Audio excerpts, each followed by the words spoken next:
Boris Johnson is desperately attempting to coordinate an international response to the crisis in Afghanistan after President Joe Biden went AWOL. The Prime Minister has been left scrambling to work with allies after Kabul fell to the Taliban yesterday. He is hoping to secure the safe evacuation of foreign nationals and Afghans who helped military efforts in the country. Thousands of British nationals and locals who helped the military remain in Kabul after the Taliban took control of the country. Western forces are all desperately attempting to safely return people home, while the capital's international airport remains secured by Allied forces. Sources say Mr. Johnson has been left frantically attempting to organize international efforts. He pushed behind the scenes for today's urgent session of the UN Security Council, demanding a meeting of NATO, and using his power as G7 president to coordinate with other countries. President Biden has been accused of going into hiding over the situation.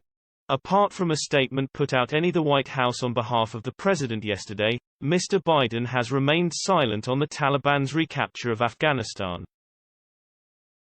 He is currently planning to stay put at Camp David, the president's country retreat in Maryland, where he is holidaying. While he has received briefings on the situation in Afghanistan, there are no plans for him to return to the White House to lead the U.S. response. Mr. Johnson yesterday cancelled his own holiday plans to return to Number 10 to host a COBRA meeting on how to respond. He blamed President Biden's withdrawal of troops for the crisis when giving his assessment of the situation last night. He said it was fair to say the U.S. decision to pull out has accelerated things.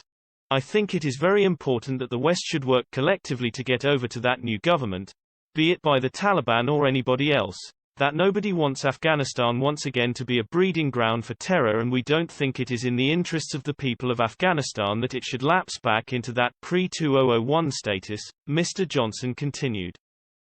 What the UK will be doing is working with our partners in the UN security, in NATO, to get that message over. Mr. Johnson is hoping to talk to the U.S. leader about how to respond to the Afghan crisis today or tomorrow, but sources say no time has yet been scheduled for the call. The Prime Minister has already spoken to the NATO Secretary-General Jens Stoltenberg, the UN Secretary-General Antonio Guterres.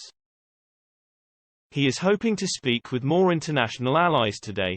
After the tumult of Trump's presidency, Biden has repeatedly promised that America is back.